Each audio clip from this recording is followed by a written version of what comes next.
Slalom final, and watch the 13-meter pass of Géraldine Jamin of France.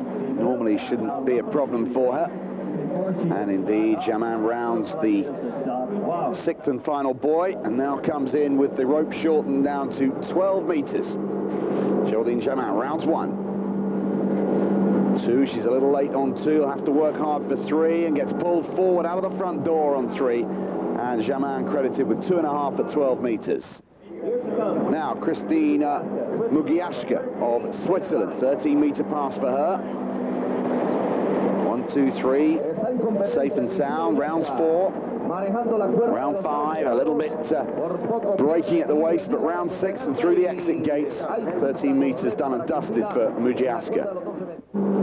The rope shortens to 12 meters, the target 2.5 boys. Through the entrance gates and round 1. A little bit of slack in the rope, deals with it, and deals with 2 as well. Round 3, easy enough. Round 4, pulls hard for 5, but loses control of the handle, and 3.5 at 12 meters for Christina Mugiashka. Now Philippa Shed, formerly Philippa Roberts. N times the British champion.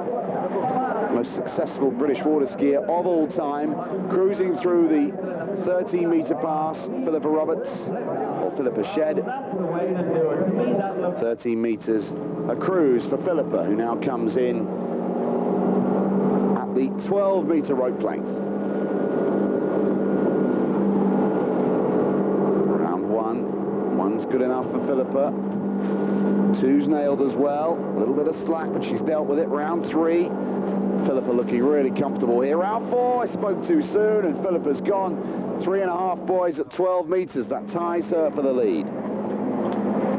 Now Sarah Gatti-Sant, the improving youngster from Great Britain, who's had a wonderful season with an excellent World Games and now going in the World Championships.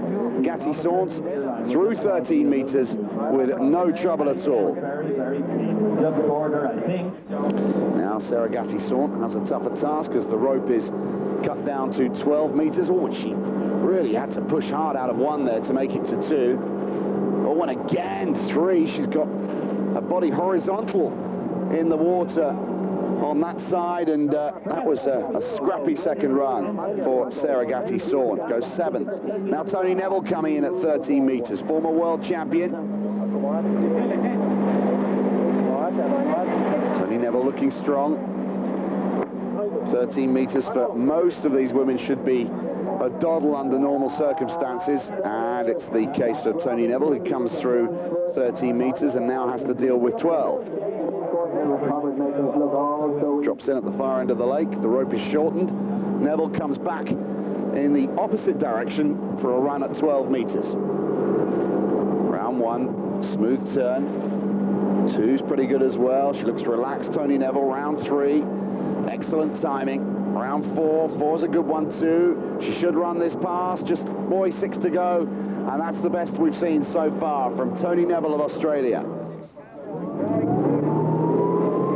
Neville comes in at 11 meters. Things really get tough here.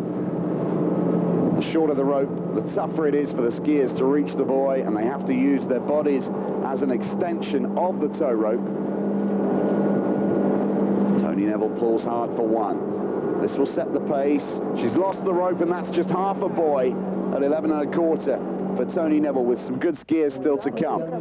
Elizabeth Lambert now from the USA, coming in at 13 meters, and again making it look fairly easy, although it's not.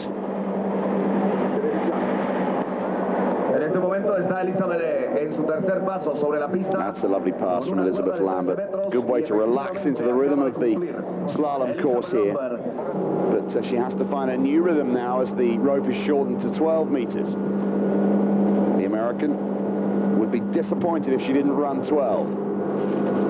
1's a little scrappy, but she's recovered for 2 and made a good job of it. 3's good enough. Nice turn again on 4, very smooth, huge acceleration as she goes across the wake and then bends her knees to decelerate around the turn, comes through the exit gates, and Lambert could be in the prize money here. That was a good run.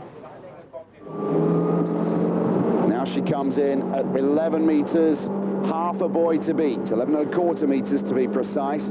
Half a buoy to beat, that was set by Tony Neville. Oh, when she gets round one, and that's a good score. One buoy at 11 1/4 is the new lead for Elizabeth Lambert. Another American on the water now, April Coble, coming in at the normally cruisy rope length of 13 meters, although it's way up there if you imagine that the rope length for starting to ski slalom is 18 1/4 meters. They've already had a shortening to 16, to 14 and to 13, although some of them opt to come in at the shorter rope length to save energy. Coble's come through 13 meters and now goes for 12. 12's good, nice sharp turn, she's looking good on 2. Little break at the waist on 3, but she's recovered. That was smooth on 4. And round 6, she's delighted with that. April Coble now has a chance to go for the lead here.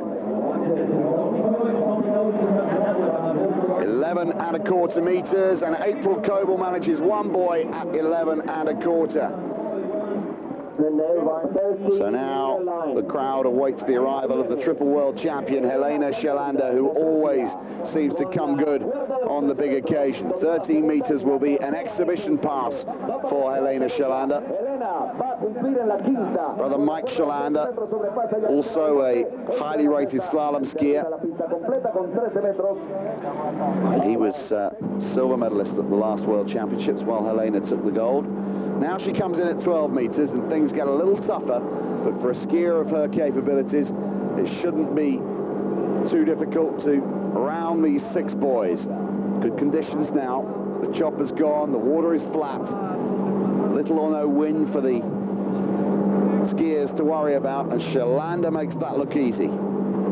In at 11 meters, 11 1/4, going for another World Championships. 2 buoys will do it. She's got the first one, goes wide for the second run, that gets back to behind the boat, and Helena Schillander, with 2 buoys at 11 1/4, is the women's slalom world champion yet again. Silver medal to April Coble, and the bronze to Elizabeth Lambert, with Tony Neville finishing 4th, Emma Shears 5th. Sarah Gatti-Saunt and Philippa Roberts tied in 7th position.